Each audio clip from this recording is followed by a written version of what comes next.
What? Say that again. Can you say it slowly and enunciate? One more time. Bro, just spell it. Dude, are you even speaking English? So let me get this straight. My homebred, homemade Ghanaian accent is too foreign for your ethnocentric taste? You've been imitating Forrest Whitaker, talking about the king will now have the strength of the Black Panther stripped away, but all of a sudden, you can navigate a conversation with me? Okay, I get it. We pronounce shit differently. You say evaporate, I say evaporates. You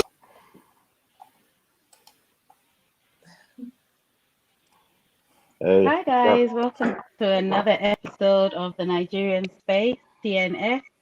I am Adiola. We have here Ife as usual. We have Shub here. I have to welcome back Sabrina. If you're a regular viewer, you'd recognize Sabrina from a couple of episodes ago where we spoke on mental health. And also joining us here today, we have Seraphine.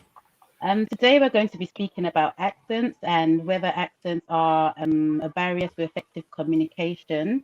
And just to give everyone, to make sure we're all on the same page, in terms of accents, your accent is generally how you speak, pronounce what you say, and the words that you use that are unique to the area of a country or a city that you come from. So accents are a normal part of every language. I believe I have quite a nice Nigerian accent. So I'll just go straight in. I'll throw the floor open to Shub in terms of accents. I think personally, I kind of have a grind with on-air personalities back home in Nigeria and the peculiar way they choose to speak. So I'm just going to throw that open to you because I know that's kind of your area. If there's any enlightenment you can give us around accents and OAPs back home. all right. Hi everyone. Uh, Hey. I've been in the on radio industry for a while before I left Nigeria, and I would say there are some that actually fake their accents, and there are some that it is natural accent for them. That's the way they speak. But for those who fake it, I had to dig deep myself that okay, wait, what is going on? Why, especially some of our newscasters, they went back in the radio station. I don't want to mention the name of the radio station, and I had some newscasters that I know they've never been out of the border of Nigeria. And when they start reading the news, I'm like, because we always sometimes our news is not live, and sometimes it is live. I'm the one producing it. I'm like, I've been watching the guy, like, come on, man. They have the way they do their mouth and stuff, but I had to ask after the news that wait, what's going on? Now, why do you guys said it's a criteria. If you don't know how to pronounce words like this way, you're not gonna get your. If you go to college or whatever school they go to, that's like a prerequisite to graduate. You need to be able to pronounce words. And like, oh, so that's what you all do. And he now mentioned a couple of other stations to me. For example, if you watch Channels TV, you would know that they have the way they do. Oh, so that's thing they do when they're speaking. Like, is that the standard for Nigeria speaking and newscasters and all that? But yeah, I think for them, it is what they teach them in school. And I remember, if you go take me back for me, I did my Which school? You said they teach them. Which school is that? Yeah, now most of these journalism schools, I did Really? journalism schools. They Really? teach them phonetics. They call it phonetics. They try to Interesting. pronounce words the way it is in the dictionary. The way those phonetics in the dictionary, you got to know how to pronounce it like that. But in trying to pronounce it like that, it comes, of course, fake accents.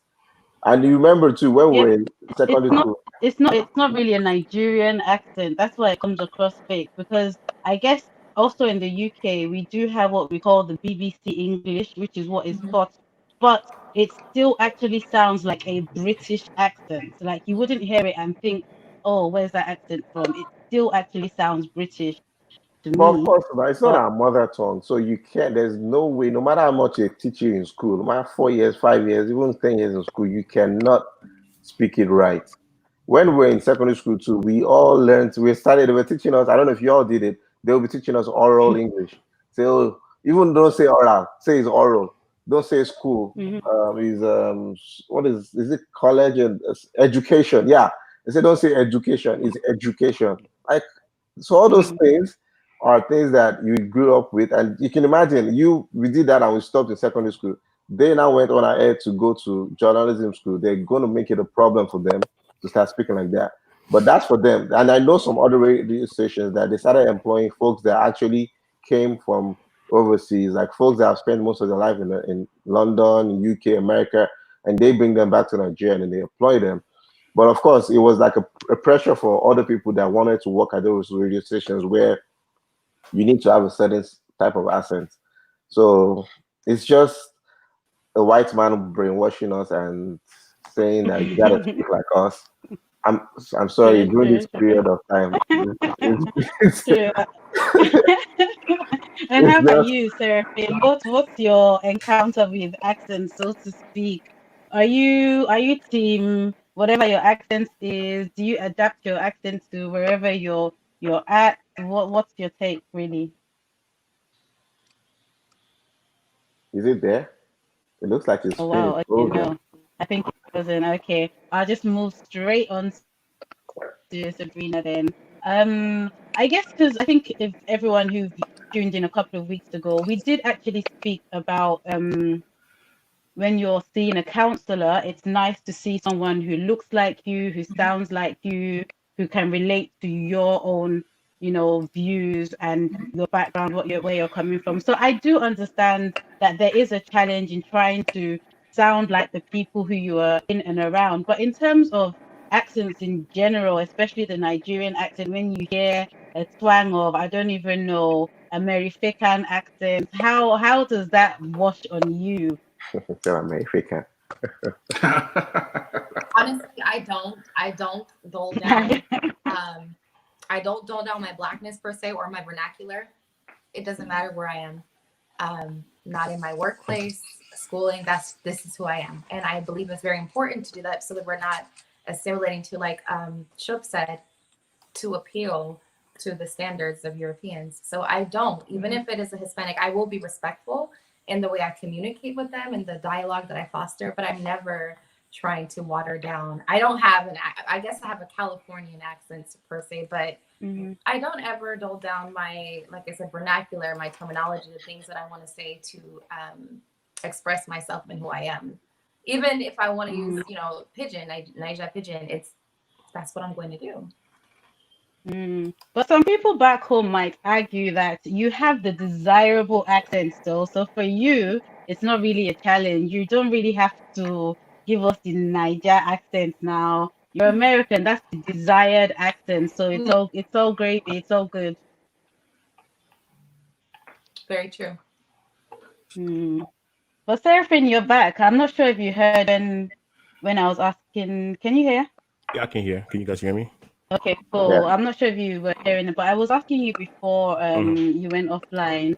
Just in terms of accent, what's your own take on adapting your accent or trying to fit in? Because sometimes, like I said, there is a need to fit in.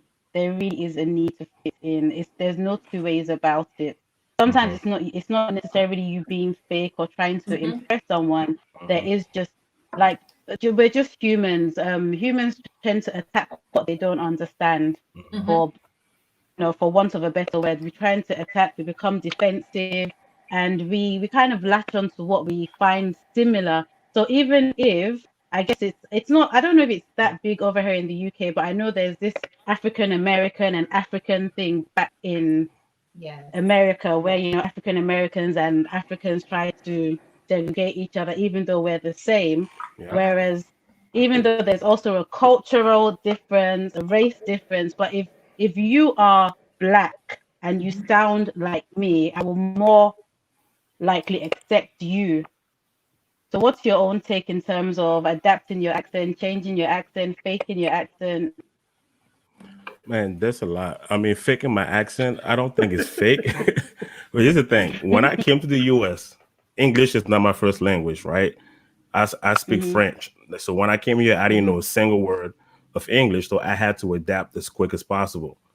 Right, I was 12 years Mhm. old when I first got to the U.S., so it was really difficult trying to communicate with people and they're not really understanding what you're trying to put across, right? And they're making fun of you. Like back in the days, it was not cool being African, right? Being And you know, African. it African was booty scratcher. right here, African booty scratching, and they looked at me like I was uneducated because I didn't speak English, right? So I had no choice but to learn English as quick as possible.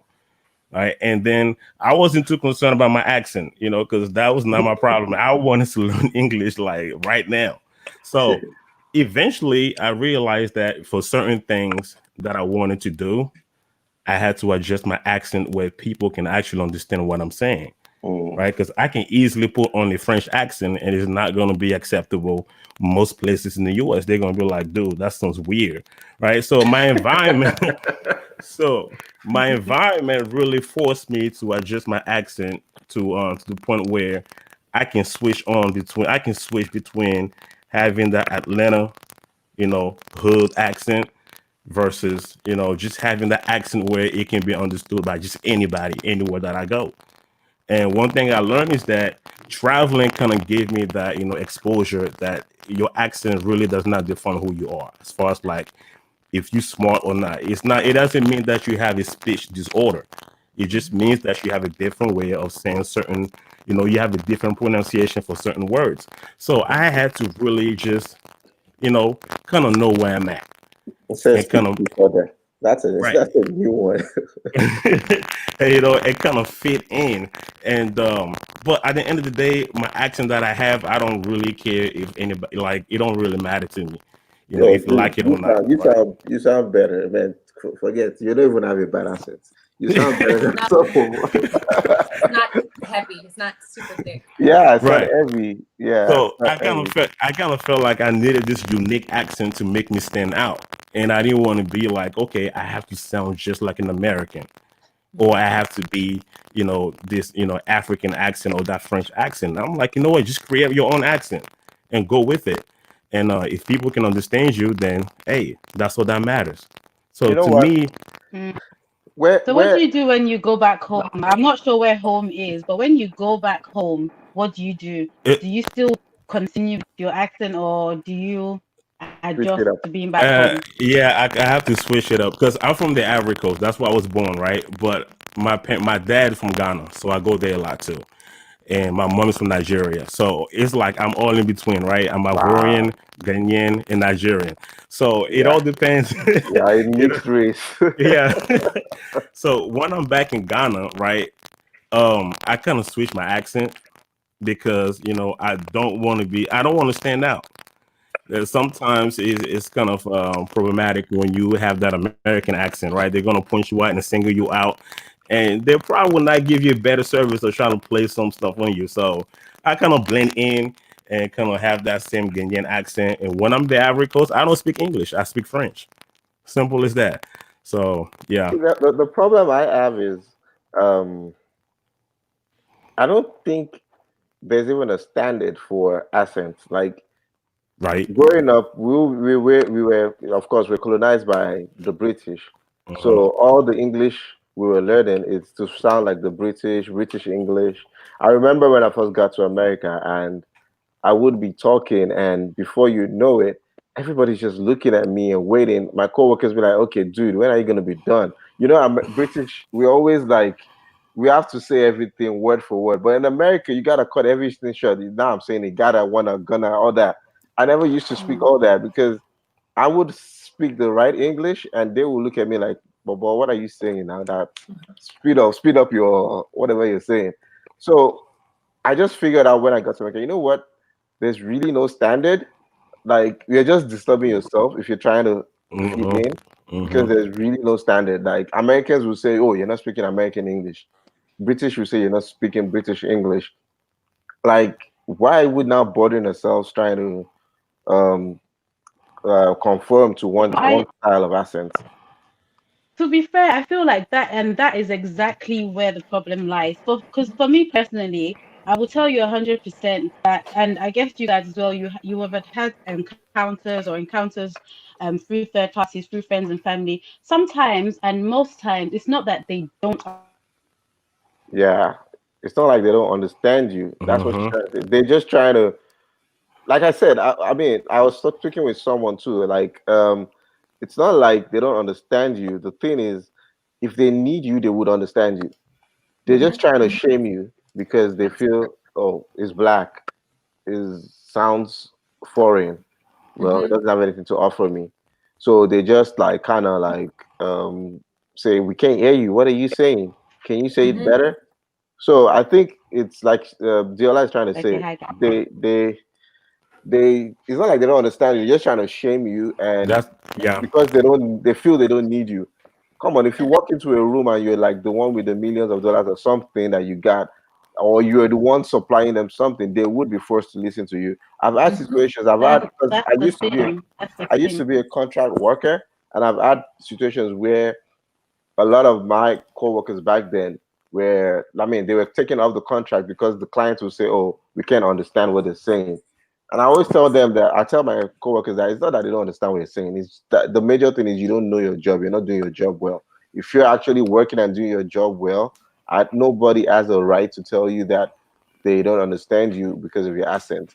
And of course, yeah, we know we do have strong accents. Our African accent makes our words stronger. It sounds somehow. I think it's just the only thing I But would suggest is left to us to learn how to slow down when we're talking. And I mean, communication, that's effective communication. That's why we talk to someone, I right? still feel like I still like you said earlier, you see this brainwashing thing, this mental slavery. Yes, It's so deep cutting that we actually don't even realize it. And absolutely. that is the hill I will die on. You mentioned something just now about when they realize your importance, when they Yes. realize your relevance. And the only Mm-hmm. way you can make people, there's no way you can make someone accept you if you don't accept Mm-hmm. yourself. Now the Absolutely. thing is Mm, a lot of West Africans, Nigerians, English is our first language. A lot of mhm. us back home, we didn't grow up learning English. We heard it from when we were little. It was spoken to us. It is Yeah, these same English words. Now, I just find that a lot of when we go to other countries, a lot of them they don't rate us first of all, which is why they choose not to hear what we're saying because we're speaking English. Because like if I want to say I'm going to the supermarket, it's the same English. I'm going to the supermarket, whether you call it grocery store, Mm-hmm. whatever you call it, you have a concept that I'm going somewhere. Now, I'm Yeah. not sure how it is in French, but like just translating from Yoruba, if you have to translate that same sentence from Yoruba, it doesn't directly translate to I'm going to the supermarket. So how is it exactly. that the French accent that they love so much, how is it that they can understand someone who is French who Mm-hmm. doesn't even speak English exactly the same way we're speaking it? They might not say I'm going to the supermarket. Their sentence might be, oh, supermarket I go to, but they mm, understand that. Why? Because they rate the French. It's Yeah. been that's true. inbuilt in us to believe that the French accent is sexy. I was discussing with my Yes. auntie before we came live. Even before I heard a French accent, somewhere in there, it was in my brain that a French accent is sexy. These are the things that they make you believe, and it's like unless we decide to accept that there's nothing wrong with the way we speak, Mm-hmm. there's no how any other person will accept it. Because when I can guarantee you that when they go to China, because the Chinese do business with everybody, when they go to China, they understand what the Chinaman is saying. Chinese are When even they very go to the big nail on that. shop, They don't care. Yeah, Chinese don't care. They they don't just care. They just put on the accent or exactly. So whatever. it's very how they rate, and the only way you get them to rate you is when you rate yourself. If you guys can just permit me to share a personal experience. Mm-hmm. My own experience of being in the UK was I was here when I was a baby. Then when I was about 3, I went back to Nigeria. Then I came back for a bit of my primary school, went back to Nigeria. Then midway my secondary school, I came back to the UK. So in a way, I have dual nationality. I have my British accent that I use when I'm at work, but again, that's my British accent. When I'm with my people, I use my Nigerian accent. And if I didn't have a British accent, because I didn't grow up learning a British accent, that was just my accent from my upbringing. But my Mm-hmm. point being, when I came back to the UK for my secondary school, I had a very good friend who we attended church together. Her mom was close with my grandma.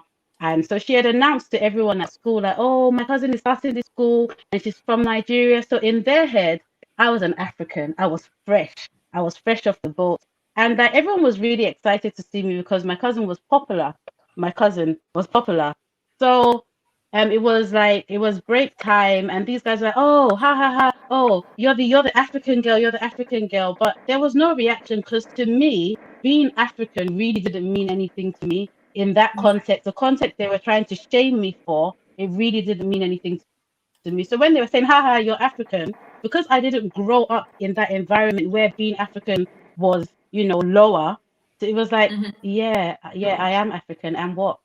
And then they Right. heard the accent. So now all of a sudden you're backing off because now you've realized that, oh, yeah, even though she's African, she's not one of those Africans. Uh-huh. And so the thing is, my experience in secondary school could have been so different if from that very first day because they tried to shame me for being African. And it was just like, first of all, I'm African and specifically Nigerian. So, yeah, but I didn't feel it as an insult. So, the point being is sometimes these things that we feel, because I've noticed a lot of time when we speak about things, we're saying they won't understand us, they won't do this, they won't do that, because we're so eager to please them, unfortunately, because Nigerians are everywhere. And I find that Nigeria.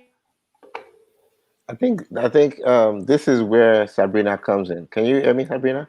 Yeah. Yeah, Yeah, so this is sorry, where guys, I my like what internet is really playing up today. But yeah, following up with what Let you me follow let up me with what weigh you in on said. let me Shoops, let me weigh in on Okay. this topic. Um, this is another angle. I think economic status also affects this topic. And when I say that is if there's a Russian investor in America, he's going to come with his Russian accent, and no one is going to tell him, huh? Do I hear you? And so on and so forth. No one is going to say that. Yeah. The president of Nigeria will come to the United States and talk to Trump. I'm sure Trump is not saying, huh? He's definitely understanding the Hausa accent that Buhari is saying. So I think Is he really understanding it though, or is just nodding his head? even It's if respect.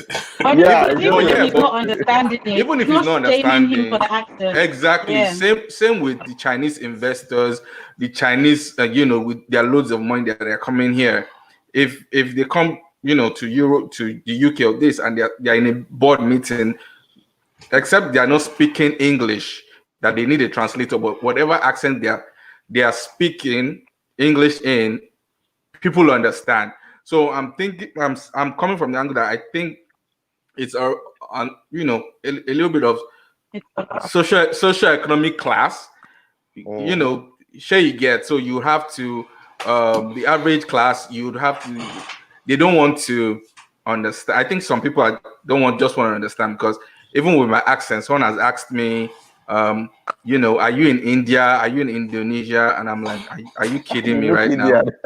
No, the accent. I'm talking on the phone, and the person was like, "Oh, are you speaking from India?" And I'm like, "Why would you say something like that?" Exactly. So I think I don't know, where the problem lies. Sabrina, For that.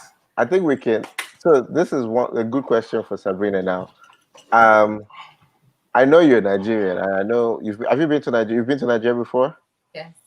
Okay, I know you're Nigerian, but you spend most of your time in America. This is where you come in. I want to ask: how do you feel? I mean, I think maybe you might even be the wrong person to ask, because I think you dated Nigerians now. So I want to know. Okay, maybe I can ask you too. How do you really feel when you hear a Nigerian accent? Like, how do you feel? Yeah, I can't even explain. Like, how do you feel when you hear a Nigerian accent, or is there anything? Do you even feel like there's a Nigerian accent when you hear someone speak to you?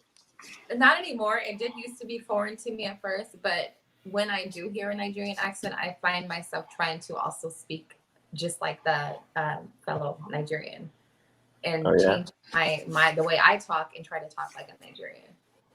So you kind of like it? It's something you like to hear, or? Of course. Wow.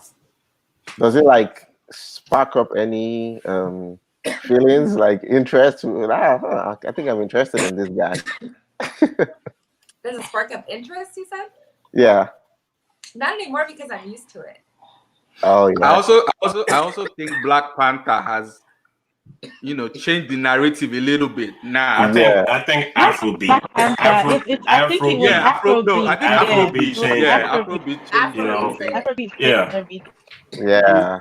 These days, everybody want to talk and speak like they're from Nigeria or from Africa because of the music that we listen to. I mean, you go to the club these days and they're playing Afrobeat. You turn on the radio and it's Afrobeat, right? So when you meet people and they hear that African accent, they don't look at you like they used to look at you back in the days, like in the early 2000s. Like it was like, oh man, African or whatever. But now it's like everybody want to speak like you. They want to talk like you. They want that accent in the school. So I think that we just had to accept who we are first of all. And once we started like really loving ourselves and putting ourselves on the map, then we gain the respect. And like somebody said earlier, it depends on the status that you have in society. Yeah. Because now it's like our music is the best thing out there. So everybody thinks that, you know what, I want to be African. The way that dashiki, all that kind of stuff. Now they're appreciating, they have more to offer. Now they're appreciating us. So I think, but that goes back to the point of if you don't accept yourself first, outside is not going to accept you. It was when we were like, you know what, we have this Afrobeat, we're pushing it, and now everybody.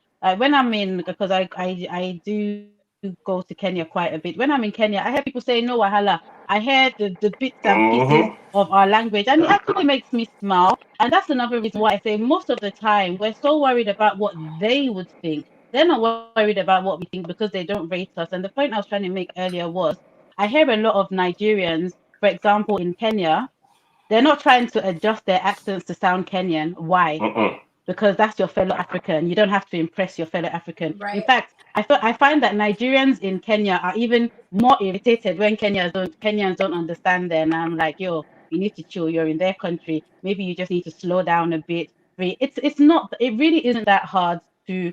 I find it lazy, and people not just when people say they don't understand what you're saying. I'm speaking this same English. There's no way you will not understand. They're being ignorant. It's not possible. You're lazy. That's all that is. Ignorant, and you think you're better than the person you're speaking to. That's all it boils down to me. That's all it boils down to. I like one of the comments in our live feed from MC Tunde Didiski. Shout out to you. Thanks for commenting. It says, not white man brainwashing us. It is us not appreciating ourselves. I think that is true. It's not really about brainwash because first of all, when I first got here my early years in America, I had a lot of resentment towards especially Black Americans. I know it's I'm don't let them hear you. No, I'm being honest over here, right? My early years, we can't shake that table down. I had more Hispanics and more white friends than I had Black Americans because a lot of them used to make fun of me. I'm African Buddhist Rasher. Where did you learn how to dress? Did you take a boat? Did you swim to get over here? Kind of dumb questions. Did you used to live in a tent? That kind of stuff. Like, come on, some dude actually said that to me at work. There was a day where at work, he didn't even call me Booty Scratcher, but I just laughed about it. There was a day at work, and you know how they give out all these cold sandwiches. They're not like, oh, they're sandwich. I was like, sandwiches, that's sandwich food. Like, come on, I need something spicy and good. Like, I'm not eating. And this dude looked at me and was like, oh, now you got choices, right? Wow. Now you got choices, right? I'm like, dude. I looked at him, he said it, and I laughed. He was thinking, good thing was, he was expecting that other people would laugh and follow on with his joke.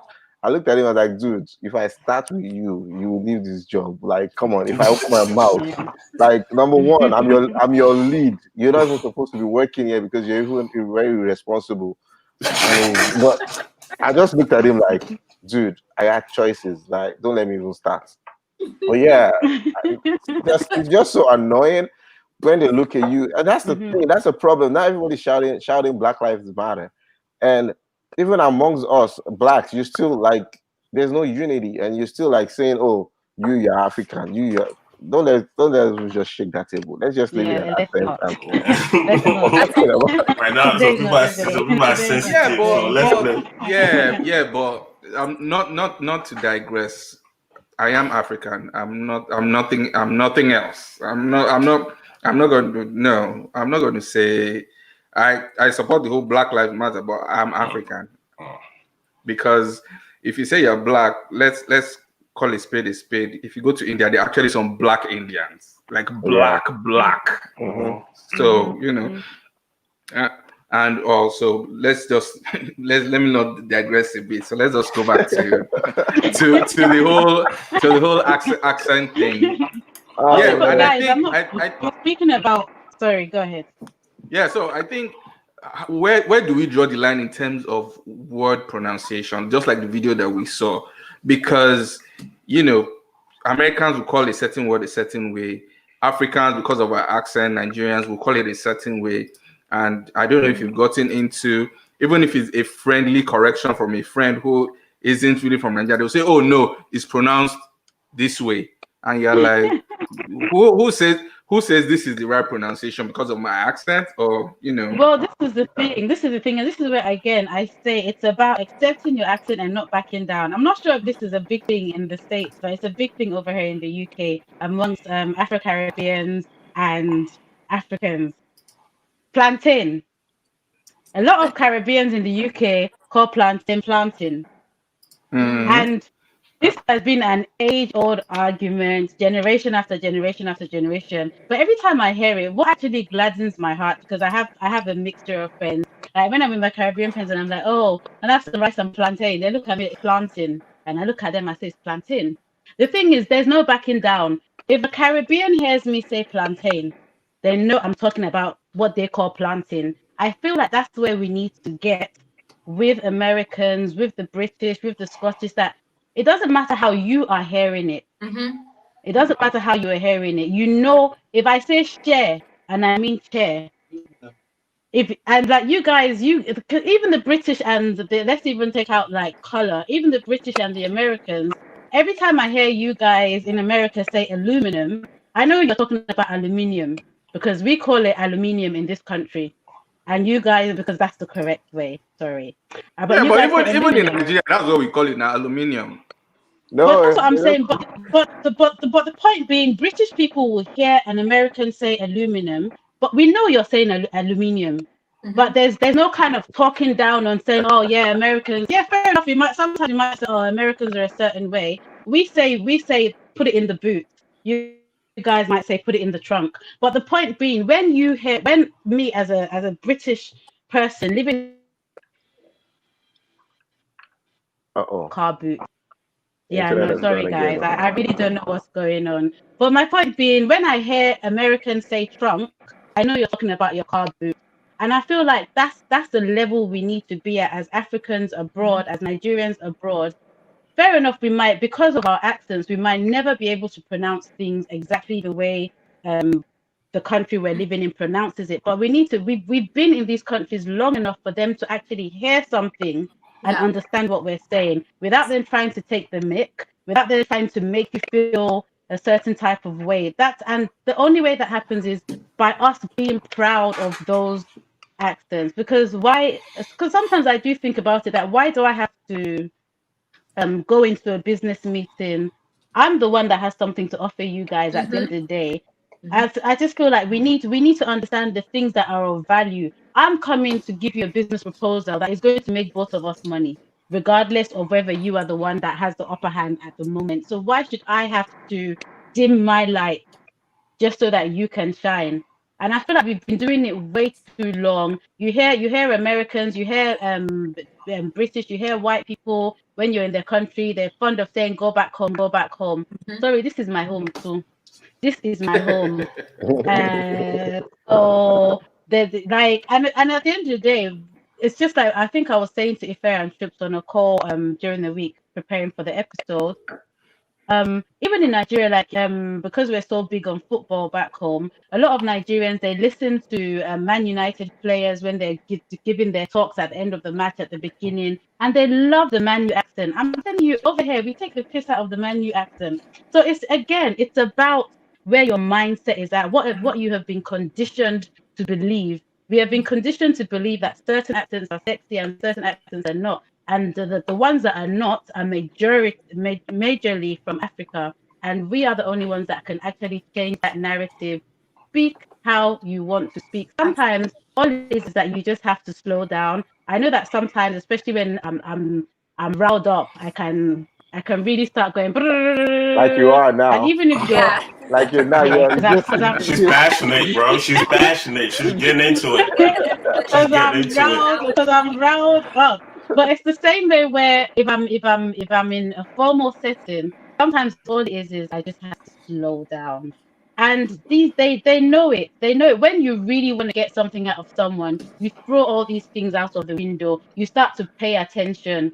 People that again, it's just like with names. Like I used to believe that, oh, I'm not good with names. Then I realized that no, you can't be meeting Sabrina and be calling Sabrina Tina, because nobody likes to feel like you don't know their name. So I just have to keep doing it. If I ask you your name, what's your name? You say Sabrina. If I forget within the first 5 seconds, I've trained myself that I have to come to you and say, sorry, Mhm. I missed your name. Can you just tell me your name again? It saves you that trouble down the line. So it's just about unlearning and relearning and training yourself. When people say they can't hear, that's the hill I will die on. You're lazy, because I'm Yeah. speaking English. I learned the same English that you learned. We might pronounce things differently, but I'm not speaking another language. And at the end of the day, we put so much emphasis on people who English is their only language, disregarding the fact that someone like Seraphine, he taught himself how to speak English. He's bilingual, he's however many lingual, but because you can speak one language, Multilingual. multi. You see, here we You go see, again, now we're saying more multi. time, more Multi. Which one is the If you say Malta, they think you smell the country, Malta. Exactly. What is the standard? There's no standard, but just be Well, yourself and speak. one thing that I've learned Yeah. is that we have to learn how to balance things, right? Because it all depends on your profession. For example, I've taken public speaking before, right? And I do a lot of public speaking. And sometimes you're gonna meet people for that day once, and that's it, right? So you have to be able to understand that you may not have a second chance with them. Yeah. And they may not know where you're coming from. So you have to be able to adjust your accent based on your environment and your audience at that moment. True. So although I have my accent and I don't really care, but it all depends where I'm at. For example, when I have to speak, let's say somewhere in Ghana, I can't go there and speak with that quick American Atlanta accent. They're not going to understand me. And my message is not going to be understood. And I have one chance only to get to them. Yeah. You understand what I'm saying? So we have to learn on how to balance when it comes to accent, depending on the environment that we're in. But if I know that I'm here in Atlanta and this is my accent, you see me every day, I'm not going to change just to please you. If I go to the supermarket, I'm not going to change my accent just because I'm speaking to an American. That's just me. I have nothing to offer you at that moment. But if I have a public stage and I'm trying to put my message across, I have to understand that culture and adjust to the culture. So for that moment. Let's as we're gradually going to be rounding up, Sabrina's been really quiet. I need to hear from you about what do you think about, like, okay, now this show is about Nigerian space, right? We're talking to Nigerians wherever you are, Africans wherever you are. What would be your advice to Nigerians generally or Africans generally as per how to speak your accent, how to use your accent so you can communicate effectively? Should you, like Seraphine I just said, should you try to conform to wherever you're speaking, or just try to be yourself and speak as clear as you can? Because really the biggest problem we're talking about over here now is people trying to conform to their environment, but they're not doing it right.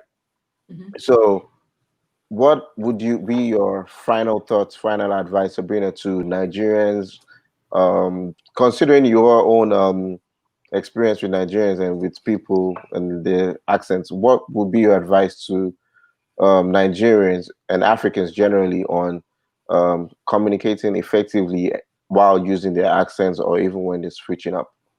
Well, to piggyback on what Seraphine said, I do agree that if you have a chance where it's only one time that you are encountering with a large group of people or either a small group of people, it is good to try to maintain that professionalism and communicate thoroughly, effectively, clear and concisely. But if you're amongst your own people, amongst your fellow Americans, amongst anyone else, do not ever water down who you are. And like Ariola said, once you start accepting who you are, what your language is and what you are about, do not deviate from that.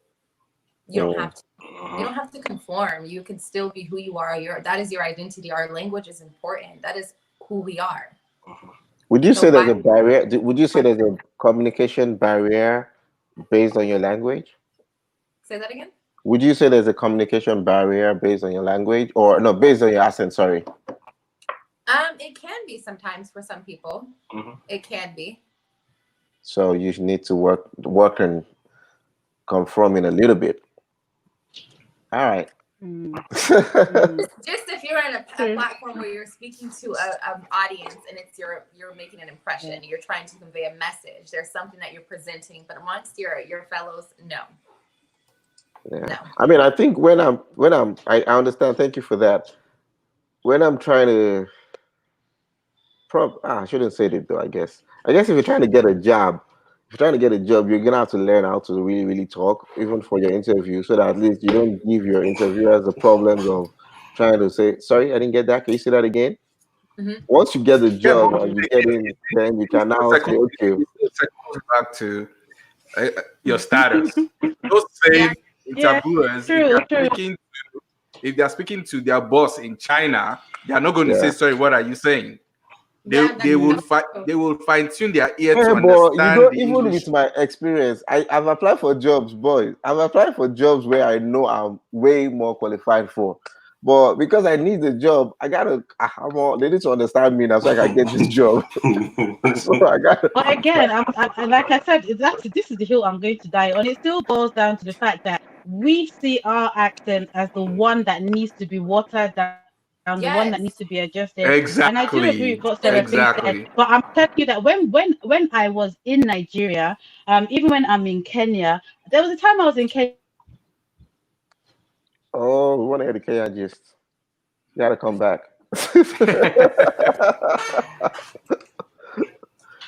But yeah, any final words from Seraphine? Yes, let's give final words while she fixes internet. What I can really say is that changing or adjusting your accent is something that, to me personally, I don't really care. I really don't care. It all depends again on my environment. I'm in America. This is my accent. It is what it is. But if you know that you're gonna need that accent for what you want to do, make sure you go ahead and do it. Because somebody said also that it's only us that have to adjust our accent, right? Because we're here in America trying to get a job here in America, so we are left with no option. But if an American was to go to Nigeria trying to give a business proposal, he's not going to change his accent. Exactly. Because the point I was trying to make. He's from America. Exactly. I'm American, I'm this, I'm that, so I'm not going to change my accent. You see what I'm saying? So at the end of the day, we have to take pride in our own accent. We always feel like we're the ones that need to conform. We're the ones that have been oppressed for so long. We're the one that needs to be accepted. Because I'm telling you, what I was trying to say before my internet really connected. Oh no! Oh, I'm there. When I was in Kenya, somebody that person doesn't want me to release this gist. You must release that gist. When I was in Kenya, there was actually a lady. I was in Mombasa and we were on the beach, and that's a very common tourist spot for the Brits. And she was actually asking for directions.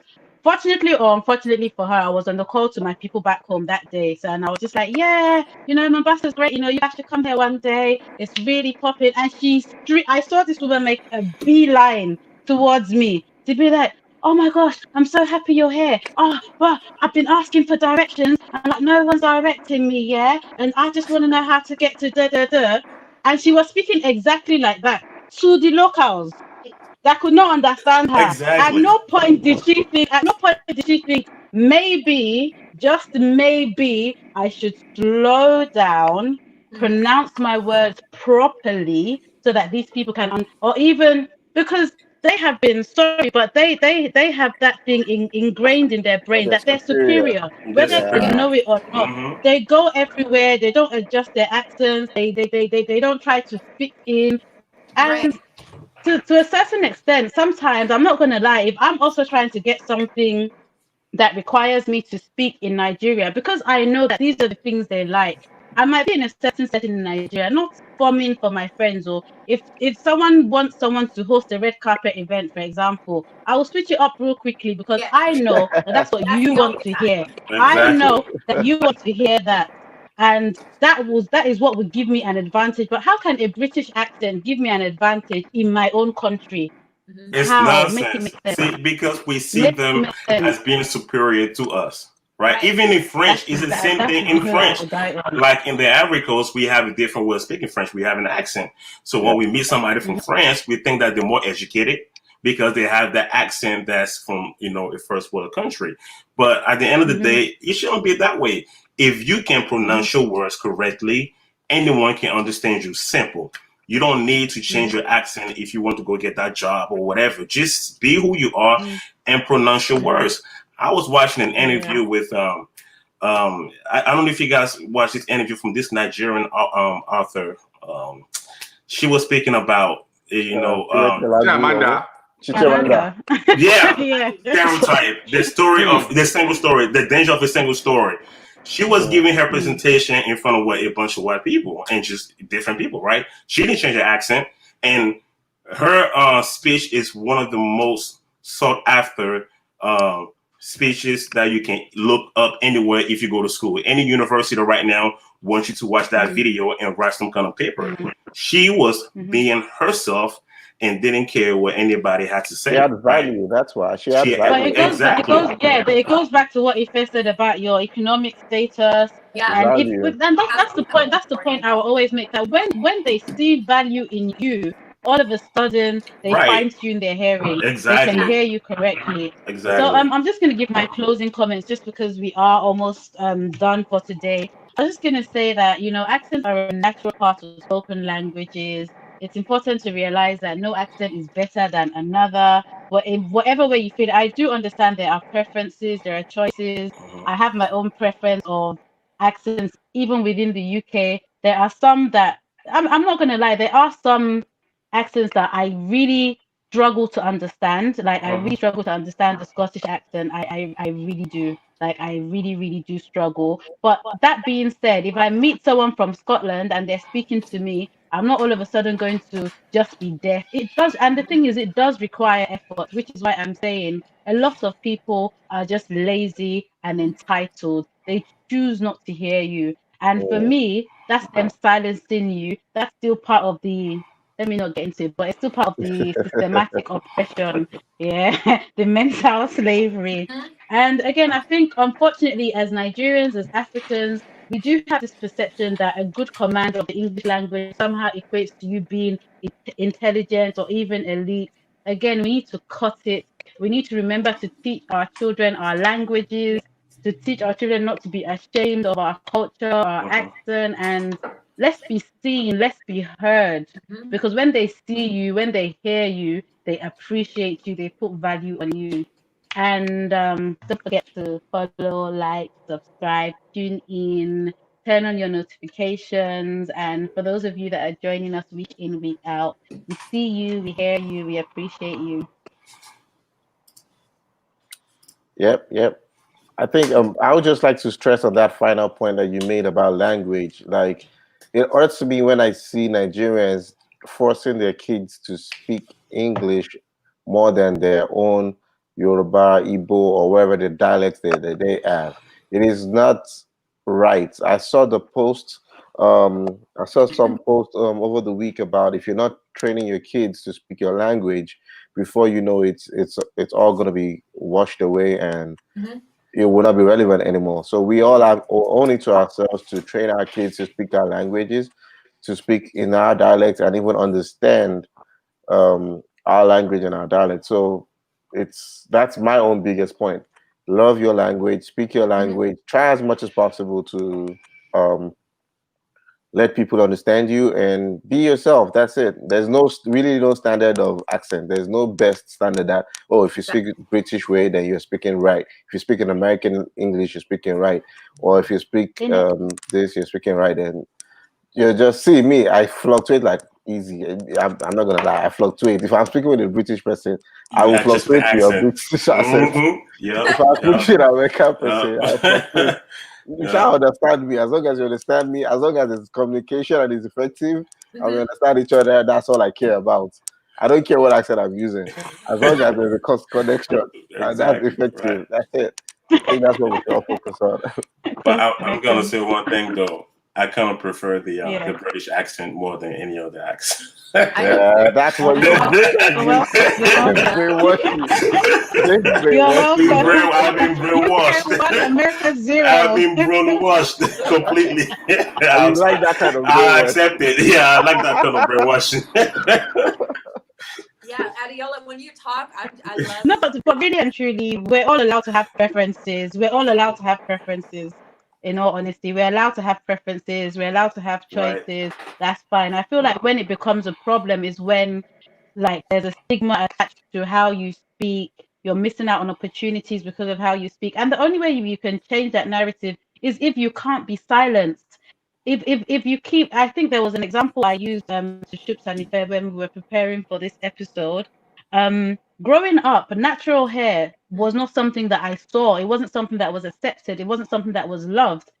The only thing that has changed is the narrative. The hair has not changed. Yeah. Our hair texture has not changed over the years. The only thing that has changed is that we have, to a certain extent, we have been forced to love our natural hair. Yes. Yes. And look at where we are now. You go on Instagram, you go on your page. Yeah. But I'm telling you, growing up, it wasn't like that. I was picked on because of my hair texture. One day, I just decided to take money from my grandma's purse and go and buy the relaxer and almost burned my scalp in the process because that would never happen to me and that would never happen to my kids because the narrative has changed. That it would never happen to me again, rather. And the narrative, and the only thing that has changed is not the hair.